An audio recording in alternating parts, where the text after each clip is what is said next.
Serving it up to you live on the Buffalo Rumblings Vidcast Network. I'm Bruce Nolan. That's Nate Geary. And this is Food for Thought, the show that combines two of your three favorite F words, food and football. The third obviously being frolicking. Get your mind out of the gutter. Nate, you frolicked your way back. You frolicked your way back from New York City just in time for me to hit you with a ludicrous factoid right before going live today. This year in the United States, the baby name Wanda is up 22% over last year's number, mostly due to the presence of the Disney Plus hit WandaVision. We are now getting ideas for baby names based on the TV shows that we watch. But really, that shouldn't be surprising. Khaleesi became a popular name when Game of Thrones was on. Does it bother you, Nate? Does it bother you how easily we are swayed in very significant life decisions like naming our children based on the character we thought was cool this one time? Please don't name your kids after TV shows. I don't know how to be any more clear. It's like,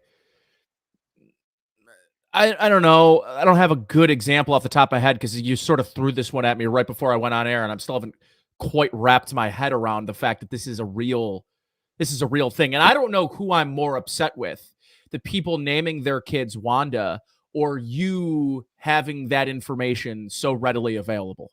I don't know who I'm more upset with. That's fair. I will accept your hate. Okay. I will be your lightning rod of hate if necessary. Sure. Before we dive in, make sure that as we're getting seated for our Friday evening family meal together, Bills Mafia and NFL fans from around the world, as we're getting seated, make sure you like, subscribe, rate, review, all the stuff that engagement requires that we do. As a reminder, YouTube Super Chats get priority. We will not get to every comment. We will get to every YouTube Super Chat, but we will try to get to as many people as humanly possible. Richard Rush in the comments says, no, my mom's name is Wanda Eileen, and she hates it. Come on, Eileen. Oh, your name is Wanda. Okay, anyway, we're moving along. But you know what? I have a question for you, Nate. Yeah. I was having a conversation about eggplant. Oh, not the emoji, dude, the actual food. Get out of my head. I was having a conversation. I also had an eggplant conversation today. Oh my gosh. Today. Okay. And it led me to this topic because I thought, you know what? Eggplant is an underappreciated food. I don't think we appreciate eggplant the way we should, because nowadays it's really reverted to just being an emoji that we don't really talk about in PG conversations. That's it. It's just an emoji. I have a feeling that there are a large portion of our population who only know what that thing is by the emoji and have never actually thought about what it actually is. It's eggplant. And I got to be honest. Okay, what's going on over here, Nate? What's happening? Are you having a conversation? My text thread with my girlfriend at 1:29 p.m. this afternoon.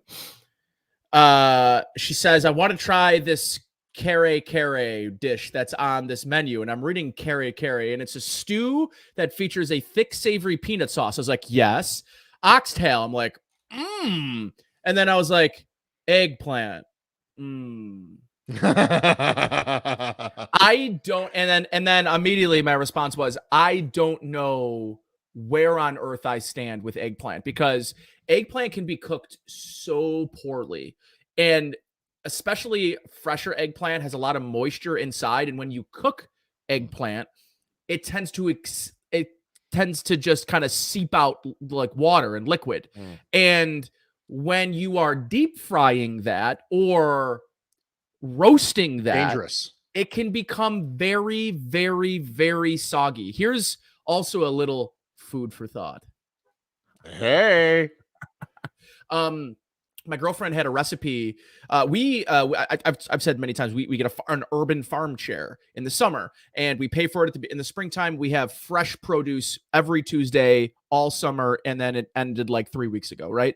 We got a smaller sized eggplant, and if you ever like, smaller eggplants tend to have a little bit more flavor in them, because by the way, they don't really have much flavor. But whatever she was making, what's the Indian? It's a weird word for eggplant is the main. It's like baba ganoush.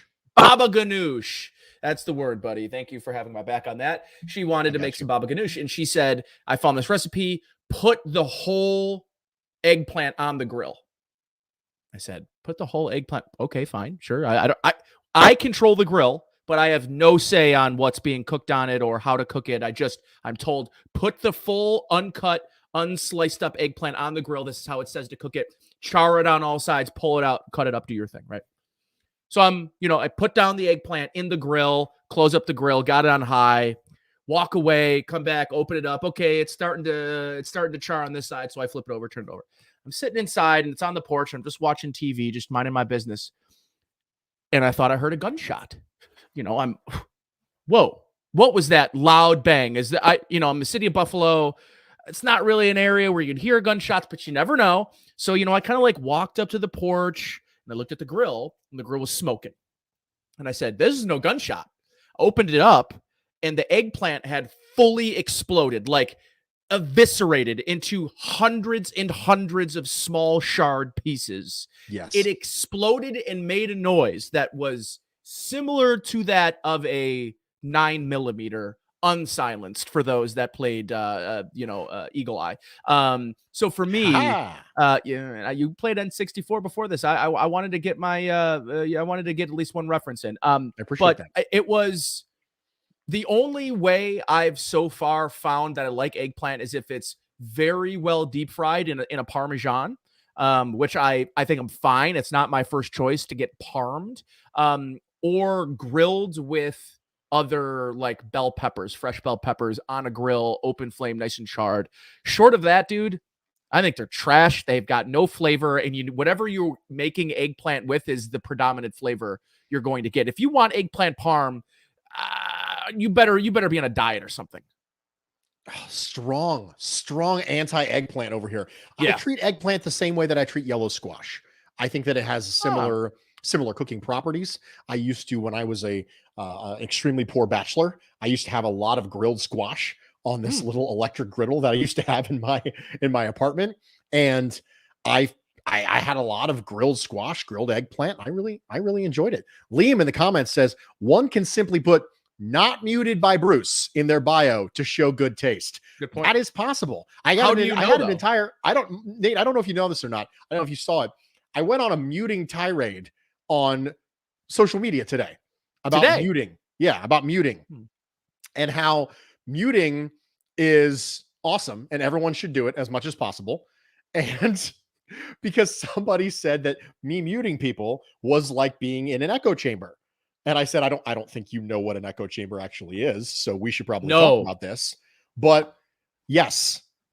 Oh, goodness, Clay. Oh, is there a choice between eggplant parm and chicken parm? You take the eggplant wrong. Okay. Yep. It's not better or worse. It's just different. There's sometimes I feel like eggplant.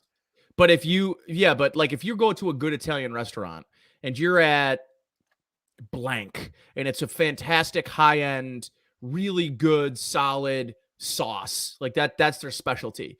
You could slather a shoe in sauce, and if it's good sauce, you'll eat it. So of course you'll eat eggplant, but like, who is choosing eggplant over chicken parm, especially a good cutlet, like, or a veal? Oh my God, if there's veal on the menu and you choose eggplant, I'm not paying for your dinner. Stephen Gibson in the comments has gone too far. I'd rather eat my own vomit than eggplant. We've crossed the line, Stephen. We've crossed the line. Anyway, are you deep frying it? Okay. Nate, the point is, I went on this tirade about muting, right? And it was a whole little thing. I had memes, Nate. I had memes. I had GIFs.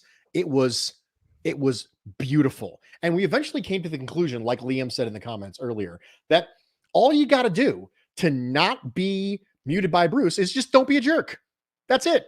Don't be a jerk. Generally it's that simple. It's real easy. It's real simple. And you know what? That will make sure that you have good taste. You know what else tasted good? Bills Fins, a victory. I will get a victory, a Bills Dolphins victory. But I got to be honest, Nate. I thought you were going to double hat there.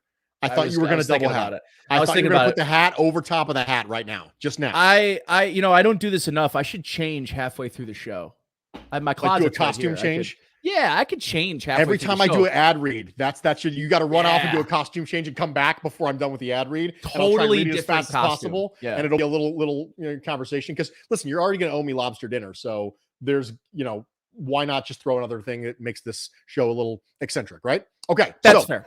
If Bill's Fins was a carbohydrate, you get to pick one carbohydrate to represent your feelings on Buffalo Bills, Miami Dolphins. Nate, what's it going to be? I thought about this good and hard, and I'm going to go with a wasted carbohydrate, and that is beer. The reason is I love beer.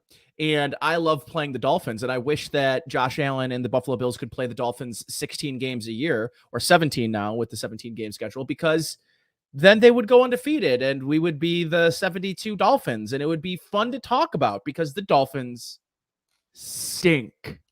They're bad. They're not good. They are above reproach. They're below reproach. What else? What other saying should we turn around that mean good? What's the opposite of good? Because the fact of the matter here is, Bruce, Brian Flores at 9:11 p.m. Eastern on the 5th of November, sitting at 1-7 after losing twice to the Buffalo Bills by a combined score. It's a lot to a little. It was, how many did they score? Did they score 16 It was points? 61-11, right? 61-11. And he still has his job. And he's got 2 offensive coordinators. And he's ruined Tua Tagovailoa. Well, yeah, he's ruined him, but I don't know how much there was there. But again, long story short, give me what I love, which is trolling a fan base who couldn't be just any more annoying and or filled with. This is my favorite comeback, Bruce. My favorite comeback of all time is, oh, well, at least I don't live in Buffalo. At least I live in South Beach. Like, who cares, man? You think if I wanted to live in South Beach, I'd just go live in South Beach. Sorry, Marcel. For me, the thing that I never really understood is somebody who believes that their fandom is somehow intrinsically tied to like their quality of a human being. Like I had an argument with a Chiefs fan goes, well, at least I'm not a fan of a team who sucks.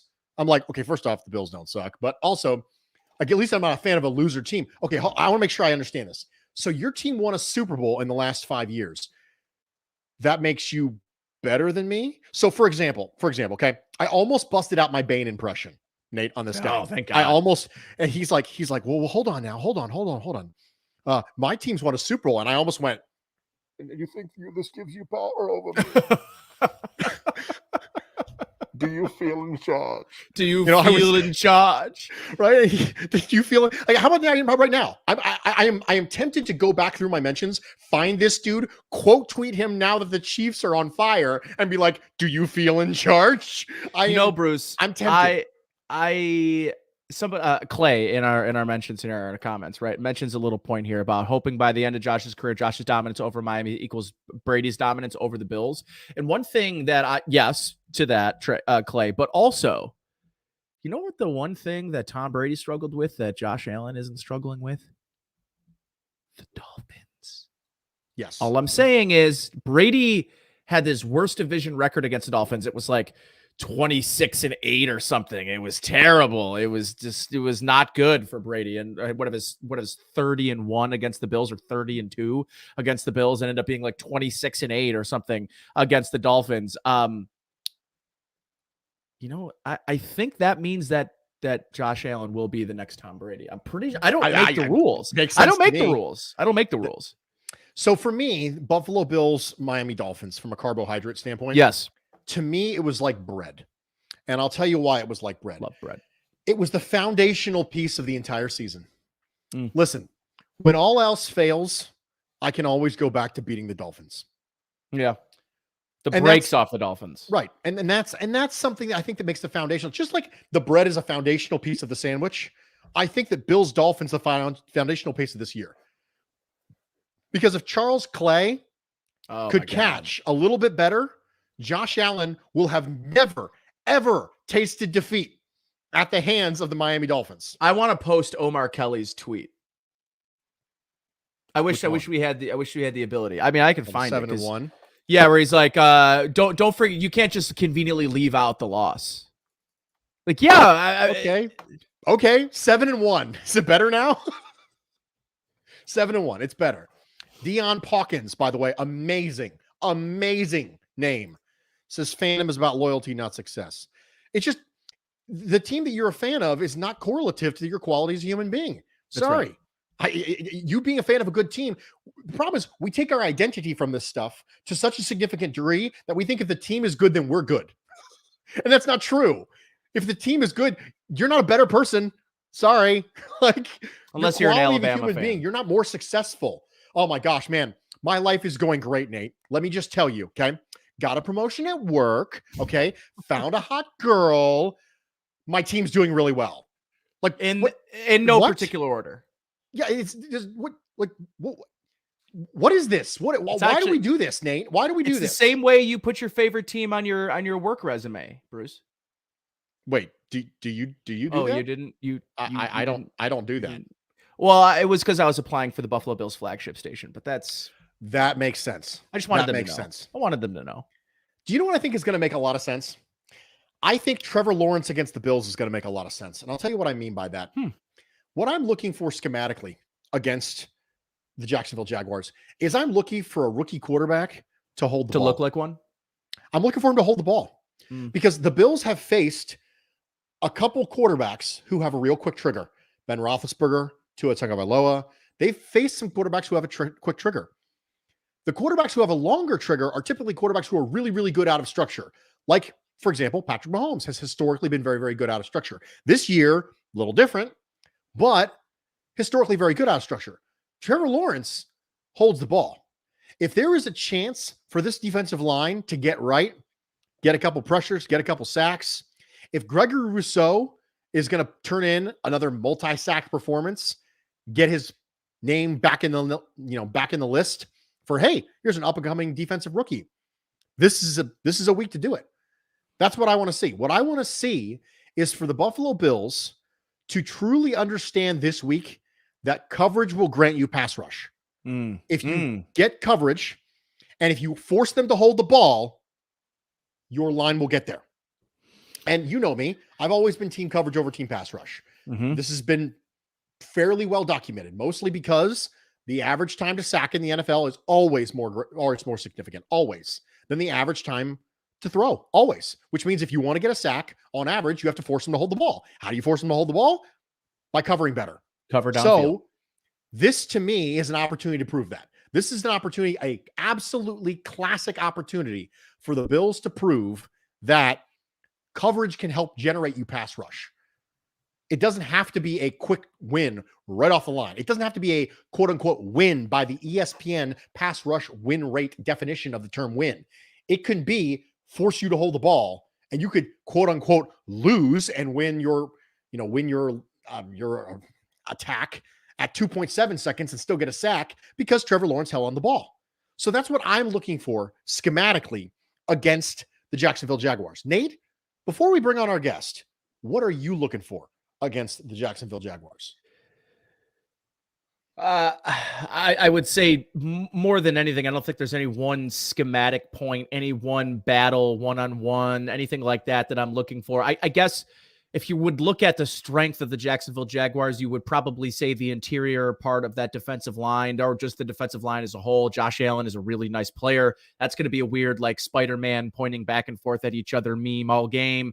I would like to maybe get an over-under on how many times that the announcers in this game mention, and it'll be Andrew Catalan, who was who just did Bills game last week on CBS. I've got to think in the game plan, there's going to be mention of Josh Allen versus Josh Allen, and it be a pun towards like, is it really Josh Allen versus Josh Allen, or is it versus Josh Allen versus Josh Allen versus himself? because the Jaguars are one of the worst pass defenses in the entire league. Their strength is stopping the run, though. They are a top 3 unit defensively in yards per play given up on the ground. So this is going to be a matchup where something I've been complaining a little bit about, which is the Bills' just insistence on trying to generate some sort of running game. And we've been seeing some of the underlying numbers in neutral pass or in neutral down situations. The Bills kind of turning to the run more, second and long. I think they're the 4th highest percentage of runs on second and long in the league. A lot of that is due to their not as much success, or maybe a little less a regression in that first down success that they had last year. But I know our next guest, Mark Schofield, is going to come on here, and we're going to talk a little bit about actually, Bruce, before you and I did this podcast, Mark and I did a podcast together. It was called Intentional Scouting, and we did a full off season where we went through each and every rookie quarterback during the Josh Allen draft. We talked about them. We brought people on. We prognosticated and did the whole thing. And, I sort of miss it. So I felt like this was a good opportunity to bring our guest on and essentially kind of reminisce about all this quarterback lure that we used to talk about. This is a good game for it. And this would be the kind of matchup, Josh Allen versus Trevor Lawrence, that we would probably want to break down. Well, I'm not going to feel awkward at all. I mean, do you want me to just go ahead and leave? I could just leave. Yeah, that'd be fine. This is third wheel. Do you guys need a moment or something? It's gonna get steamy. There's no doubt about it. Okay, excellent. Well, on that note, let's make sure to fog this mother up. We brought in Mr. Mark Schofield, NFL Wire, Pat's Pulpit, BGN Radio, Blogging the Boys, used to be a lawyer. Mr. Mark Schofield, how you doing, dude? How you guys doing? It's great to be with you. Bruce, good to hear you. Nate, good to see you. Good to be here on a Friday night. It's fantastic to see you, Mark. It's been a while since you and I were zooming it up, talking quarterbacks. I have you on the show periodically through the season when the Bills are playing the Pats. But you are Buffalo's long lost son, so you're just a Western New Yorker with a Massachusetts accent. It's fine. I think that's exactly right, Nate. And I do feel at home. Carved out this little Buffalo audience. So that means a lot to me. One of my favorite sort of running bits of this industry, you guys know Rock Pile Report, Chris. Yep. Drew. Whenever they have me on, Drew's always so quick to remind me that I'm the only Patriots fan he knows that he doesn't completely hate. And I hear that line a lot, and I get it. I get it from Bills fans. I understand. I'm not your favorite person, but you guys can tolerate me. That's right. And that, frankly, says a lot. So I appreciate it. I think tolerable is really what we're all really gunning for. Right. I mean, in the grand scheme of things. In the grand scheme of things, you're exactly right, Bruce. In this day and age, if you could just be tolerable to most people, that's an epic win. That's an absolute epic win. So, yeah, I'll take it. Judging from the amount of mutes that I have on Twitter, I'm not entirely sure I'm tolerable to a lot of people. I asked Twitter, I actually added Twitter. I said, is there a limit to this? Like, is there a number that you will no longer allow me to mute any more people? And I didn't get a response, so I'm just going to keep going until the brakes fall off, until the wheels are completely gone. There is an art form to muting over blocking, because I do tend to go the block route because I want them to know that I don't care, where Bruce is just really vindictive and like they're going to scream into the void, and they're going to think that Bruce is seeing it and sleeping on the things that they're saying. And the funny part is they have no clue that they're muted. Yeah, it's really a wonderful thing because it's a little bit like the Princess Bride, where they're in the dungeon in the tree. And he goes, how does that make you feel? I just sucked 1 year of your life away. And that's what happens when you spend your time tweeting at me over and over and over again, and you don't get any response. You don't realize that I'm actually sucking pieces of your life away from you. And that is this low-level vindictive, Bruce, that you get. And you know what? There's a little bit of petty in there. I'm a nice guy, and I love everybody, and there's just a little tiny amount of petty. But Mr. Schofield, I have a question. Listen, I just hold on before you even do that, Bruce. I just tell Mark, usually the show is not this dark. I appreciate it, man. I appreciate it because I am very much team mute. I do not block. I am very much team mute. Like if you're gonna just come after me, I'll just go ahead and mute you. Like I'm also very much a big fan of like mute conversation. Oh yeah. Game changer. If you put something out there and the worm immediately turns, like one of my favorite things to do is like go into Arif Hassan's timeline, see a random tweet of his, scroll down to click that like show more tweets button, and you'll see like a random tweet about Kirk Cousins has ended up in like deep philosophical conversation about Nietzsche. Like Arif's tweets threads go everywhere. I mean, but there are some conversations where it's just like I can see that worm start to turn on. Like, you know what?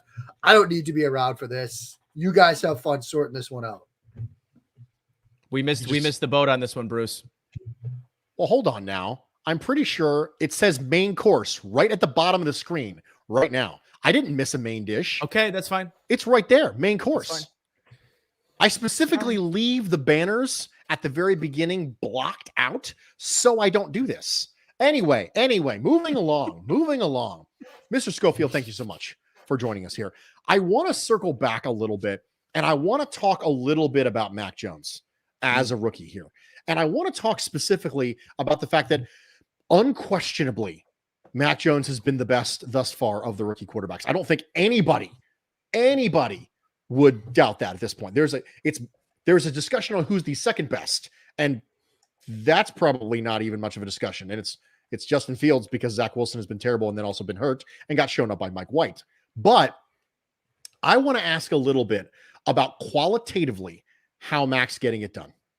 When you look at things like average distance of target, right? You think, okay, he's throwing efficiently, right? He's middle of the pack when it comes to advanced metrics. When you look at, NEA, and you look at PFF grade, and you look at CPOE, and you look at things like this, right? He's middle of the pack. But when you look at the qualitative stuff, the how is he getting it done stuff, right? Specifically when it looks to average distance of target, I want to ask you, number one, is the method by which he's successful sustainable in Josh McDaniels' offense? Is Josh McDaniels such that Mac Jones can continue to win in this way? And then also, if you say, okay, they're going to eventually open up the offense for Mac Jones, what does that look like? Opening up the offense for Mac Jones. What does that look like for him, knowing that you've got two really, really highly paid tight ends there, and one of which has kind of become markedly more important to the offense in Hunter Henry than Jonnu Smith? Does it involve Jonnu? Does it involve going out and getting someone? We're going to talk on this later. Does it involve going and getting someone like Odell Beckham? What does opening up the offense look like for Mac Jones and the Patriots? Yeah, and there's obviously a lot to get to with Jones, who, I think the way to sort of sum up Jones right now, and I was actually talking with Dan Hatman over at the Scouting Academy about Jones. He and I were just having a random conversation on Thursday, and he was like, yeah, Mac's been great, but talk to me in 3 years. Because the thing with Mac Jones was always the floor, right? Like he had the solid floor, maybe the best floor of the 5 that went in the first round. Maybe you would say Trevor Lawrence, he's going to have the better floor, but Jones looked like, he's going to be a solid quarterback at the next level, but is he going to be much more beyond that? And so maybe right now, because of his floor and what they have around him, he looks the best of the group, but is that sustainable? Will there be a ceiling that he hits so that he can surpass perhaps the ceiling that we thought he had pre-draft? I think the next 2 years of Mac Jones in many ways might be more interesting than the rookie season for him. Now, what's been interesting about Jones over the past, say, even just the past week, watching his game against the Chargers, you could see signs of growth and development and a willingness to attack downfield more, both from coach and from quarterback, that wasn't there earlier in the season. There was a play early in that game against the Chargers. He throws this deep over route to Nelson Aguilar on a 1st and 10. And he's got those two tight ends, Bruce, who you just mentioned, Hunter Henry on a curl route, Jonnu Smith on a route to the flat. The curl route is double covered, basically, because of the way the coverage ends up playing out. Jonnu Smith's wide open in the flat. Mac Jones is staring right at it and decides to come off of it, shuffle his feet, climb in the pocket, and throw that deep over route to Nelson Aguilar. The Mac Jones of, say, 3 weeks ago, 2 weeks ago, probably doesn't make that throw. He probably looks at Jonnu Smith, sees him wide open, just takes it. He's gotten a bit more aggressive. And so you're seeing that sort of development take place over the past couple of weeks. In terms of what an opened up offense looks like for him, I think given what they have right now, it's still going to be tight ends up the seams, Hunter Henry up the seams, working those guys in the middle of the field, a lot of the seam route stuff that we've seen New England do in the past, some schemed up stuff to the outside, Kendrick Bourne, for example, Nelson Aguilar, for example. But I think this is still going to be, for now, an offense that even when it gets more vertical, it's still sort of between the hashes. It's still sort of between the numbers. You're really sort of going to attack over the middle of the field rather than pushing it 9 balls to the outside. Like Jones can certainly do that. He's had some moments, but I think they want to be that sort of seam team with the tight ends. They want to be that sort of crosser team with the receivers as well as with the tight ends in the play action passing game. That's where they want to be. And, they're starting to fill that stuff in, eventually, like this is what we saw with Brady. And I'm not making a Mac Jones to Tom Brady comparison, but you see the evolution of Brady in the New England offense over the years. It was play action, backs, tight ends. Then 2003, 2004, 2005, 2007, they start opening it up more and more and more. I think you'd see that kind of evolution if things sort of play out the same way. So, Mark, let me ask you this. Like, in your evaluation of Mac Jones during his during the draft process to now, what are some of the things you notice that he's been able to elevate about his game? Because here's the interesting part about my sort of thought process about Mac Jones coming out is limited sample size. And that is always going to hurt an evaluation process, is not having a large sample size to go off of. Whereas when you think about the back-to-back Alabama quarterbacks that are all now playing in the NFL, and Jalen Hurts, in Tua Tagovailoa, and obviously in Mac Jones, there was this level of similarity in their games, short of Hurts, who is really just kind of the outlier here and uber athletic, and really at the next level in the NFL really does need to rely heavily on RPO, just like I think Tua does. And that's really where I'm finding Mac to be the most interesting of all of these quarterbacks, is the maybe the lack of need to make him an RPO heavy style quarterback. He can exist in phase. He can read a defense. He can get whole field reads.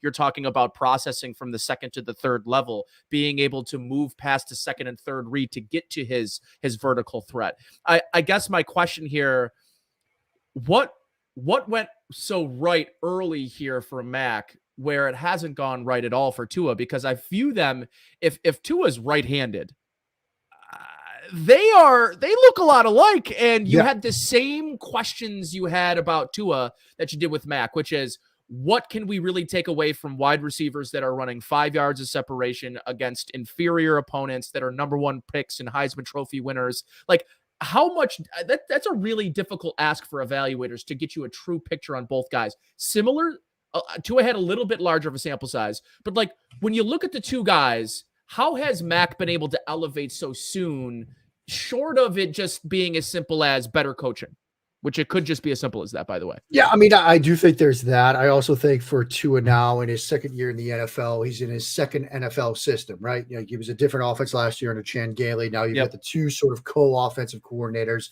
So it's really 3 offenses in 3 years, whereas Mac, you look at the Alabama offense last year and what he's running now. Yeah, they're 2 different offenses, but so there's at least a little bit more consistency with Mac right now. Tua is now on his 3rd system. The other thing what's interesting about Mac is, when you watched him at Alabama, even though they did RPO stuff, even though they did play action stuff, a lot of it was RPO and downfield, play action and downfield. It wasn't, so much of what Tua did was RPO glance, RPO skinny, RPO slant. They really let Mac Jones sort of attack downfield a little bit more. I mean, he was attacking downfield sort of in the passing game. Like, when you looked at his like average depth of target in college, it was 8.3. I mean, that was pretty deep in terms of how college is played these days. You watch most college offenses, and really everything's sort of in that 5 to 8 yard range, sometimes even shallower. You get so many screens and tunnels and smokes. They were letting him attack downfield when he would work off of play action. It's, Waddle on an over route, or, Mechie on a go, or Devonta Smith on a vertical route. And so you're going to need more time to sort of read and process that stuff out. Whereas opposed to say RPO glance, RPO slant, it's just, I'm reading that Mike linebacker, I'm reading that Will linebacker. If he crashes, I'm pulling and throw it. It's just an easier read. You're not really processing out coming off of an RPO. What's the safety doing? What's the corner? What's his leverage and things like that. So it's a different sort of way to read the field. It's a different sort of ask of the quarterback. And I think that what Mac Jones was doing last year put him in a position to sort of be successful. I mean, the other thing we know about Mac Jones, and we knew this, it was cliched, of course, but football nerd, football like playbook gym rat, like whatever you want to call it. When they brought people in to learn the Alabama offense, like Bill O'Brien or whomever, they sat him down with Mac Jones. They sat him down with Mac Jones to sort of learn the system, to teach the system. When you saw him against Notre Dame in the semifinal, right? The other thing that Mac had was an understanding of protections, their weaknesses, and how to get ahead of potential breakdowns and protection. Early in the game, he had that, I think it was a 2nd and 4 play. Notre Dame brought an off-ball linebacker blitz. He knew they couldn't get it blocked up. So instead of handing in the pocket and trying to make a throw, he immediately started to sort of spin away from pressure to get away from that blitz. And New England's letting them set protections and things like that. They trust their quarterbacks doing that out of the gate. And so I think that's also helped him understand offenses, understand weaknesses up front, get ahead of problems. He's had some scrambles that have actually been impressive. And so those are the things that really sort of have put him in a position to be where he is right now. So you mentioned something there, Mark, that I thought was really interesting about how I guess within the program at Alabama was sort of respected as this guy that like, okay, we got to get a new offensive coordinator up to date on this offense. Just send him over to Mac Jones. Do you buy some of the rumors about him knowing the offense more than Cam Newton did in this training camp, knowing it's the same system that Cam had played in the entire year before, and Mac Jones is walking in there with 2 months of understanding and like maybe a couple of days, a couple of weeks of actual on-field application? Like, are you buying that? Because when you said that, it's the first thing that first thing that popped in my head was, I remember the offseason where one of the excuses here was, well, we got to cut Cam, or, well, we're going with Mac Jones, and Mac Jones was teaching Cam Newton the playbook. I wonder if you buy that. I don't really necessarily buy that, Nate. Like, I think what probably was happening was Mac was ahead of where they thought he would be. Mm-hmm. Mac was ahead from an understanding of the playbook standpoint of where they thought he would be, that they felt comfortable enough going ahead with him. And I really think the move away from Cam, was a burn the boats moment, right? To sort of use a historical reference. Because if you keep Cam, there's going to be questions. If you keep Cam and you lose week 1, there's going to be, well, do you go to Cam? Did we panic? Did we make the wrong move? Yeah. There's no debate. Like, there was no discussion in the New England area after week 1, losing to the Dolphins. Do we go to Brian Hoyer? No, you burn the boats. We are moving on. This is our guy. We will sink or swim with Mac Jones. I really think that's why they did it more than anything else. So as you look upon the evolution of this Patriots offense, and as we talk about opening up, as we talk about how far Mac Jones has come and his floor, if you want to tap into that ceiling, it seems odd for me to be asking this, given the free agent dollars that New England threw around this past offseason at Kendrick Bourne, at Nelson Aguilar, at Hunter Henry, at Jonnu Smith. It seems weird. Do they need more? The Buffalo Bills said, we need more. It was George Clooney from Ocean's 11, where he looked over, Brandon Beane looked over at Sean McDermott and he goes, you think we need one more? We need another guy. I think, okay, we'll get one more. And then they went and got Stephon Diggs. Yeah. Do the Patriots need one more, or can they open up within the offense with the personnel they've got? That's a tricky question, Bruce. I mean, I think, guys like, Bourne and Aguilar and Myers, they're all very nice wide receiver 2, wide receiver 3 types. Like, I still think that, they need that sort of alpha type wide receiver 1 that 3rd and 7, he's going to be open, or if he's not, it's because he's gotten doubled or tripled, and that's created an advantageous matchup elsewhere. Now, of course, the reason why this comes up is Odell. And, I think there's a lot of discussion right now, would they go get Odell? Would they have a situation here where you would add Odell to this roster, to this offense?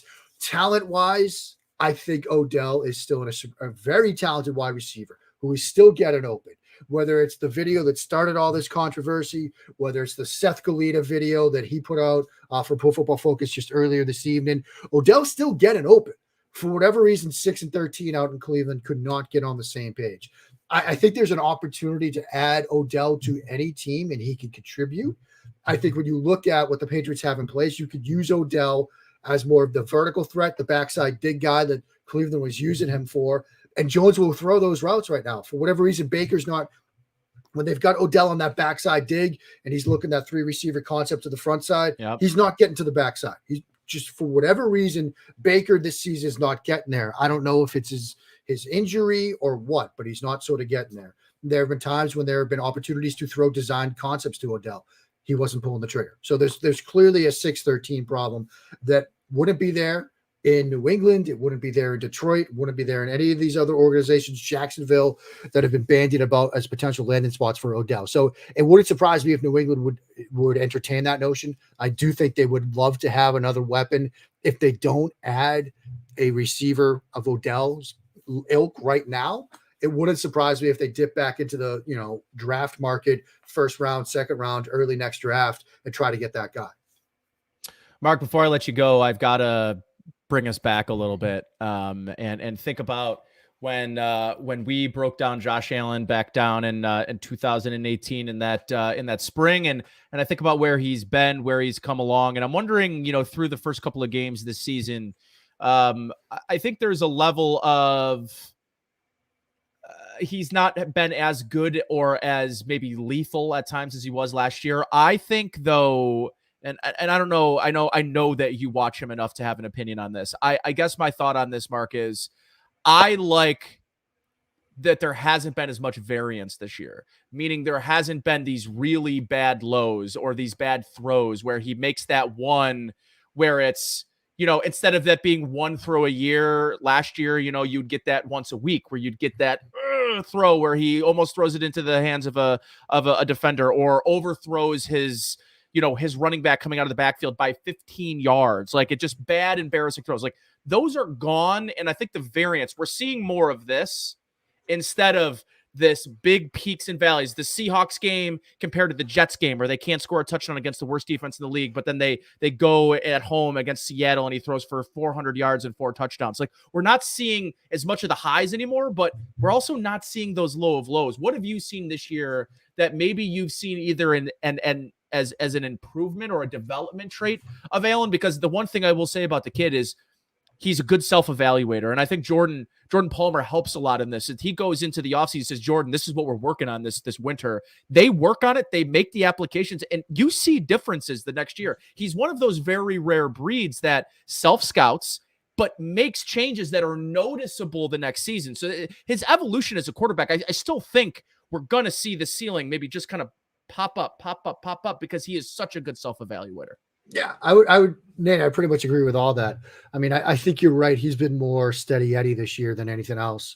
Watching him week in and week out, watching that Miami game, on Monday morning, I was still impressed with a lot of the stuff that he did in that game because, I saw a lot of Bills fans, Bills Twitter was kind of saying you won ugly, it wasn't the best performance overall, particularly coming off the bye. Sometimes you got to win that way in the NFL. Particularly divisional game, particularly against a team that's kind of got its own back up against the wall. And there's a lot of concerns down in Miami. But I thought, look, he made some good reads and good throws in that game. I love that seam route throw he had to Beasley. That was the 1st and 10 of the second quarter where, he's calling up the guy that jumped off sides. He's using his eyes. And that's, I think, the thing that has really sort of stood out to me about Allen this year is the use of the eyes, the subtle manipulation. You saw that in the Chiefs game as well, where, he's moving people with his eyes. He's moving people with pumps, with shoulder shrugs and things like that. And then when you tie that to the arm talent that he has, it makes him so difficult to defend. Now, teams are doing some things to them that, Leslie Frazier is doing to other teams, right? You're seeing some too high stuff. You're seeing some like box count stuff where I know Buffalo's tried to go with some RPO stuff. Teams are muddy in that pre-snap look with the box count, trying to get him to hand it off or trying to make that a tougher decision to make him think at that mesh point. Should he pull and throw? Should he hand it off? So I know there are some things that they're seeing for the first time this year or things that they haven't seen as much of in years past. That's part of the, defensive coordinators get paid too. But I think in years past, and even last year, you remember that stretch sort of early, like that second third of the season, right? That middle third of the season where you had the loss to the Titans, you had the loss to the Chiefs, and they couldn't figure out some zone coverage stuff. Yeah. He wasn't trusted what he was doing. You saw some lows during that stretch. You're not seeing those lows right now, even when defenses are making some adjustments over the course of the season and forcing them to do some different things. And so I think that's a very good sign for Josh Allen. Going into this season, people would ask me, like, what do you want to see from Allen? And I said, look, I don't want to see like a multi-game stretch like we saw in that sort of stretch last year where it took them a while to figure it out. And look, when they figured it out, they took off, right? You had the game against Denver. You had the second game against New England, where the game against the 49ers might have been my favorite one, where it was like, yeah, they're seeing zone coverage now, the stuff that was giving him fits, and he's ripping it to shreds. I don't want to see it take 3, 4, 5 weeks to figure it out. I want it to be like a 1 to 2 week thing. And I think that's what they're working through right now. Listen, super quick. I one of the things that I think I've been most impressed with Allen over the last 2 years, Mark, has been his ability to both win in phase, but also off schedule. And one of the big things in focus right now with Patrick Mahomes is Andy Reid wanting to see more of those in phase concepts, because he's designing this offense, understanding that the best part of his offense is that he has Patrick Mahomes who can break off the principles of that offense to be able to have that success down the field. Now that they're not having that success, there's a lot of criticism. There's a lot of eyes on Patrick Mahomes in phase. And I think that's the one thing with Josh Allen right now that I'm seeing is he is just as good inside his 3-step, his 5-step, his 7-step game as he is when he's got to break out of the pocket. And we're seeing them. He is so diverse in how he beats teams 20, 25, 30, 50 yards down the field. He can do it inside the pocket, and he can do it out of the pocket as well. Yeah, it's a great point, Nate. And, I think the situation in Kansas City, there's a lot of things that are going on there. I think it really starts with the defensive side of the ball. But the way you can crystallize it is Mahomes is back at Texas Tech. He thinks he has to win every game 54-48, because that defense can't stop anybody. So he's sort of reverted to, if it's 3rd and 8, and I don't trust what I'm seeing with my eyes or my initial reads double covered, I have to run around and make something happen. I can't throw it away. But with Allen, look, I've often said that at some point in the NFL, you're going to have to make a throw on 3rd and 7 from the pocket. Like, you're just going to have to do that. Allen's got that card now. He's got that club in the bag, and he's had it in the bag for a while. But he can also, look, he doesn't have to. And I think this is the biggest thing that was my fear with Allen coming out, that he's sort of tampered down as much as he needs to, but he still has the ability to draw on it when he has to. Is it used to be when he was in college and early in his career, the plan B was just, I'm going to run around and make something happen. I'm going to run to the right. I'm going to vacate the pocket to the right, and I'm going to make a ridiculous throw, and it's going to work. It worked at Wyoming against Mountain West competition, worked at times early in his career. Now that's a plan D. That's a plan E. It's a plan F. Like, now he's much more comfortable. My first read's not there. I've got 2, I've got 3, I've got outlet, I've got check down, whatever.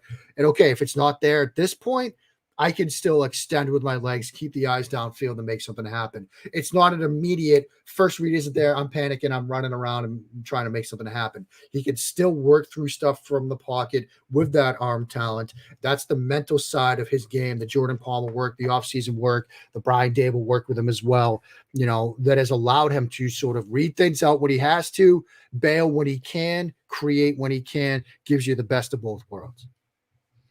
Ladies and gentlemen, Mark Schofield, thank you so much for being here, Mark. I really appreciate it. I think that the Patrick Mahomes point is very well taken. I think this is the player that you thought you were going to get if you were a little bit nervous about Mahomes coming out in the draft. If you thought he was a second-round prospect who needed a lot of work, then this is what you were worried you were going to get from Patrick Mahomes. It's crazy that it took this long. Yeah, and MVP in a Super Bowl. It's truly amazing. So, Mark, thank you so much for being here. Before we get out of here, tell everybody where they can find you, where they can catch more of your work, because they need to. Yes. Well, guys, I appreciate the kind words. Always a blast. Appreciate you both.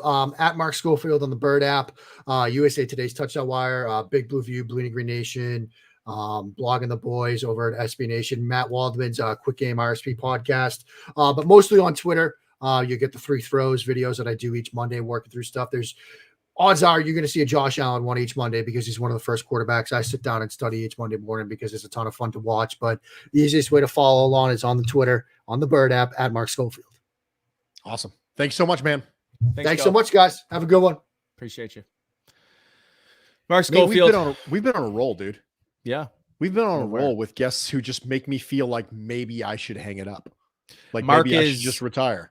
But Mark is really good in that, when I linked up with Mark back in 2018 and I I had a passion for watching quarterbacks. I played quarterback, and I one of my favorite things about the position, that's particularly when I got to the college level, was the film aspect of it and watching film and understanding what keys I need to be watching during a 7-on-7 practice session, right? Like things that really get down to that granular level. And when I met Mark, I was learning things from him. Like I was learning from my coach in college, my coach in college was the quarterback's coach for the University of Cincinnati with Brian Kelly, and was Tony Pike's quarterback coach, and has a Sugar Bowl ring. And like, he had been the most credentialed coach that I'd ever been in front of. I've been around, and I got a full year and a half spring ball and a full season to be around that, to soak that in. And I felt like I was sort of right back in the room when I'm at SCO, and we started talking about the quarterback position. And I remember very vividly talking about Josh Allen, talking about the quarterbacks in that class, and the things we talked about with Allen. I'm always really interested to kind of hear Mark talk about it, because he's the one guy that, if you're going to look outside of Buffalo, that can really bring content, that actually does his homework, that watches Allen as much as all of us do. It's Mark. And he has a really good understanding of, hey, I was on a Buffalo radio station doing a multi-series special podcast about the quarterback class. And we did a full hour-and-a-half episode about Josh Allen with John Ledyard. And I remember it like it was yesterday in that episode, and all of the concerns we had, and thinking about where Mark's head was and his space was back in 2018 compared to where it is now in 2021. It's a fun evolution for somebody I really respect, that really brings that film grinding aspect that we all love about a lot of people here in this content creating community. So if you've got questions, takes, or comments for Nate and I, and you are in the comment section, now is the time. So go ahead and load those things up. We'll get to as many as humanly possible. They can be football, they can be food, they can be frolicking, whatever you'd like to talk about. In the meantime, I'm going to go to the mailbag. Nate, this is a question I got for the Bruce exclusive, and I didn't have time to really look through it the way I wanted to, but now I kind of did, and I want to chat with you a little bit about it. And okay. It came from Jesse, and Jesse has to ask me a little bit about the Buffalo Bills offensive line, relative to other Super Bowl champions. He's trying to figure out if the quality of the offensive line is a concern for a team who want to win a Super Bowl. So I got this in, and I thought about your tweet that happened after the trade deadline, and that you were hopeful that the Bills' failure to address or add bodies to the offensive line at the trade deadline. Super nice. You were hopeful that would not cause any problems for the Buffalo Bills moving forward. And so what Jesse says is, where would you rank the offensive line right now? Like, how do you feel about it in general? And how does that compare to Super Bowl winners over the past 10 years? So let's go through the list of Super Bowl winners over the last 10 years. So Tampa Bay, good offensive line. Kansas City, 2019, good offensive line. New England Patriots, 18. Tooney, Trent Brown, good offensive line.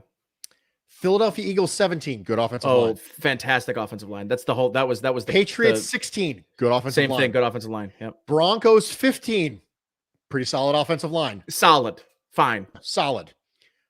Patriots, 14, perfectly reasonable offensive line. Yep. Seahawks, 13, defensively built team. Not a great offensive line, but not awesome at the time. Ravens 2012, perfectly reasonable offensive line. Yeah, I had Joe Flacco, immovable. Yep. Okay. Giants 2011. I'm not memorable. Not great, but not bad. It was fine. Packers 2010. Reasonable. I think the three worst offensive lines in the last 10 years were Seahawks, Packers, Giants. Yep. So I'd say 7 of the last 10 were better than the Buffalo Bills line is now. Would you agree with that? They're probably the worst offensive line of the decade in terms of teams. If they were going to win a Super Bowl and they won, I would look at that and say the last decade they'd have the worst offensive line to win a Super Bowl. Now, the second follow-up question there was, assuming the line play doesn't improve, how does that influence Buffalo's Super Bowl prospects? Who are you playing in the Super Bowl? Yeah, that's exactly right. That's exactly right. Who are you playing? Are you playing the Rams? Because I'm scared. Are you playing the Buccaneers? Because I'm scared. Are you playing the Packers? Way less scared. I mean, good, but not a great defensive line. What's another good NFC team? There's a lot of good. Dallas. Oh, pretty good. I mean, like Randy Gregory has really actually turned into something pretty nice, but they don't have like, studs across that defensive line. I think there are two teams I'm looking at that probably have the best likelihood of being the NFC's representation in the Super Bowl, and both are concerning for me. Yeah, you could see against the Bills what you saw last year against the Kansas City Chiefs. Now, I understand that the Bills probably are not going to have multiple starters missing because that's just incredibly unlucky, is what the Chiefs ran into. But that was a game that was dictated by the Chiefs' failure to be able to project. And I think that's a reasonable thing to think about. Now, the Bills' offensive line is not bad. It's not bad. It's just not good. Right. It's somewhere in the middle. I think depending on who you're talking to, it could be 16th, 14th, 18th, somewhere in that ranking, depending on how you're qualifying the ability. Now, Josh Allen is consistently making this offensive line in general look better. Now, there are good players on this offensive line. I think Deion Dawkins is playing well. I think Mitch Morse is playing well. But I think the guard play specifically is something playing well. I think Darrell Williams has solidified their right guard position. Like, I can take him at right guard. But what I need, Bruce, is I need Darrell Williams to be your weak spot at guard. And I'd be good with Darrell Williams being the weak link on that offensive line. His final follow-up question is, on the other hand, how likely is it that our line will improve to the level of past Super Bowl winners? Unlikely. I'll say unlikely. Now, I will say Spencer Brown, because he's a rookie, you don't know how he's going to be playing at the end of the year. He could be playing markedly better than he is now. So he's Spencer been good, Brown, the second 8 games could look very different than Spencer Brown the first 8 games, especially since he's actually playing now. So the best way to get better is by playing. So for Spencer Brown, if he gets to 75% as good as Darrell Williams was last year at right tackle, that's a huge win, which means now you only have really one significant weak point, and it's whoever's playing left guard at that point. And then you kind of hold on and you hope for health. So that was my mailbag question for this week, and I wanted to touch base with it. Yeah, I thought so too. We got some comments. Liam, do you see the Titans implementing running back by committee with Henry out for the season? Absolutely. Yes, absolutely. I think McNichols is continue to be a third down back. I think you'll see Adrian Peterson sprinkled in on first and second. Yeah. But there's no way they're going to give somebody one running back the amount of touches they were giving Derrick Henry. No, but I could see AP getting the lion's share. I could see him getting 65, 70% of the touches in the backfield. Now, touches versus snaps, very different thing. I think you'll probably see a pretty close 50, 55, 45 type of route for Peterson. But the reason that I think Peterson made a lot of sense for them stylistically, not a lot changes. They could turn around in I formation and hand the ball off to Adrian Peterson, who's going to run downhill. And that's how their offensive line is built. Their offensive line and that offensive system, the way they run the football, that's not built for LaShawn McCoy. It's not built for a guy that's going to waste yardage trying to create more downfield. Like, they want somebody who is shot out of a cannon, out of the dot of the eye, and someone's going to get downhill. And that's Adrian Peterson. So I do think that in terms of stylistic, there's probably not a lot of other options that could be as close to Derrick Henry, downhill physical runner that AP is. He's an angry runner. At this point in his career, though, I mean, I have no idea what you're getting at Adrian Peterson right now. 3.9 yards a carry with Detroit last year. So that's not bad. Not terrible. Ryan says, I'm team coverage. Welcome, Ryan. And constantly want an upgrade to CB2. Pet. Yes, me too. However, Levi seems to be having a solid year. How do you both feel about his play this year? He's fine. I think about him once a game. He's always been reasonable. He always will be reasonable. There will always be moments where the defense makes a concerted effort to go after him, and you're going to wonder if a particularly physically gifted player is going to get the best of him. You worry about it being Devontae Parker. You worry about it being players who have speed. When you are a suboptimal athlete, the concern is always going to be optimal athletes. Yep. And that's the way I am with Levi Wallace. As long as I don't have optimal athletes who are paired with good quarterbacks, then I don't really worry about him too much. But the problem is every couple games you run into an optimal athlete and a good quarterback, and that's when I start to worry about Levi Wallace. Richard Rush says, what's the most unusual thing you've had or put on a burger? Ooh. Mine is shrimp. What a great, absolutely great question. Mr. Richard Rush, thank you so much for that question. Nate, do you want to take this one first? Yeah, I put a burger between two pancakes. Okay, that counts. I've had a donut burger. Ooh, The burger between two glazed donuts. Yep. I've had that. That's solid. I've had alligator on my burger. I had a gator burger, which I thought was fun. But like, if you're making a gator burger, why not just make the meat gator meat instead of putting gator on top of ground beef? I just think that's a waste of. It's the same reason you would put like bacon on a burger. You want something fried and crispy on top of it. So like, what is the consistency of gator? Is it like? Oh, you've never had gator? No, I would never eat gator. Okay, so gator, they joke around. It tastes like chicken. It doesn't really taste like chicken. It's salty. It's got a little chew to it. The way that I had it, it was basically deep fried gator bites on a burger, and it was good. I was down with it. Try everything once, twice if you like it. I love it. The guy turns up his nose at gator, but also eggplant. Eggplant's off the table. Gator's off the table. Yep. He's completely off the table. Yep, that's right. I don't try everything once. If I don't want to try it, I just don't try it. Matt says, how does this year's line compare to last year's? They held up well against the Rams last year. Yes, the Rams didn't have Von Miller last year. They did not. So that's they did have. Who's the big guy that they lost? The kid that got from the Bears. He was a nice little piece for them. He was from Georgia. Floyd. Leonard Floyd. Leonard Floyd. Liked his game last year. Listen, everyone's going to look good when Aaron Donald's in the center of the playing in the middle of that defense. Like the edges tend to get it doesn't get a lot of love because you've got three guys that are all communicating in the middle trying to slow down Aaron Donald. So like anyone's going to look good on the edge. And now I think Von Miller is close to the end, but I still think they're getting a pretty darn good player. You know what that means? Yeah. So just coming into the stream, can someone please tell me why Boogie is on the bench while Butler is playing? They play different positions. There you go. That's it. That was easy. Boogie's an end. Butler's a tackle. And they really didn't play Boogie inside essentially at all. Yeah, they don't. The idea behind Boogie was that you could. They just have not really even shown that they want to. I mean, you're not wrong. They haven't shown it at all. No, they haven't. They showed it in the preseason a little bit, but they haven't shown it at basically at all. So Boogie Basham has been active for 2 games so far this year. 2 games.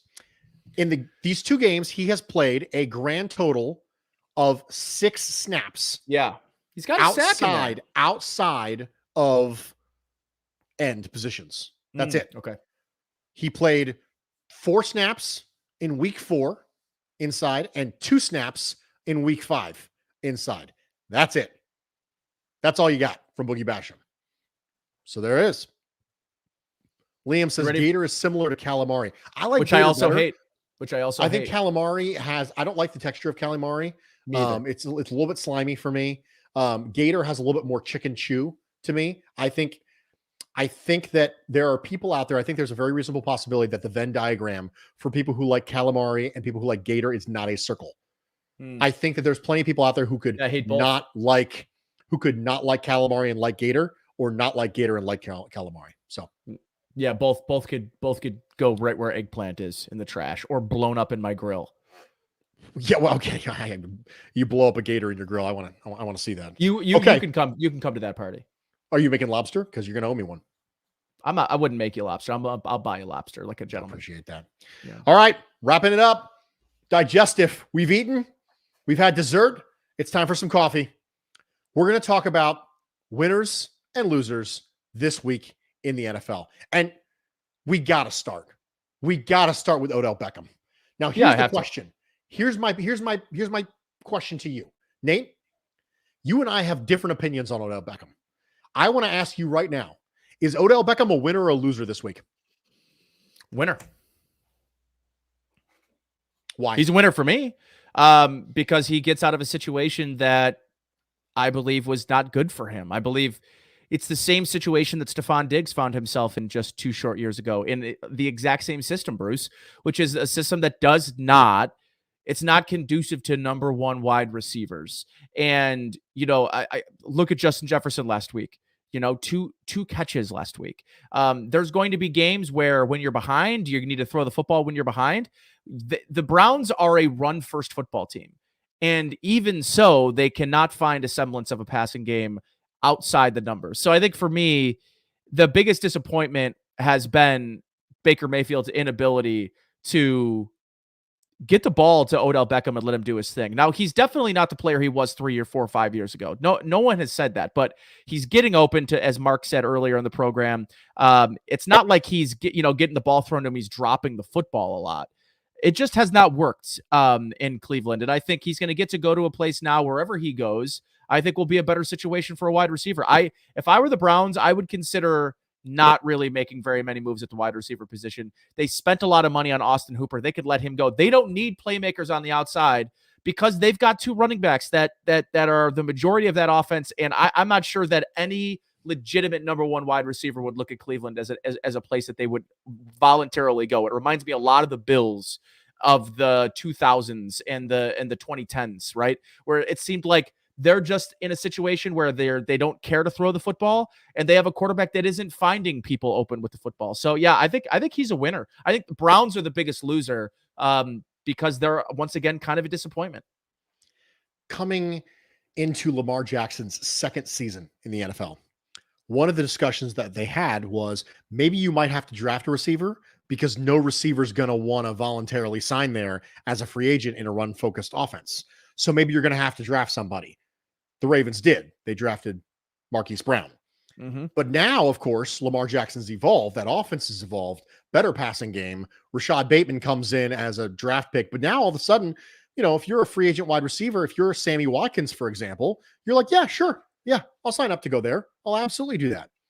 Kevin, as a side note, real fast, says, Bruce, which number is higher, NFL season single rushing record or the number of accounts you have muted? Right now, the single season NFL rushing record is slightly higher than the number of accounts I have muted.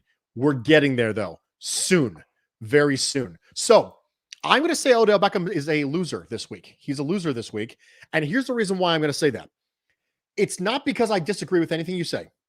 I don't think Odell's ever going to make the kind of money he would have made if he would have stayed put.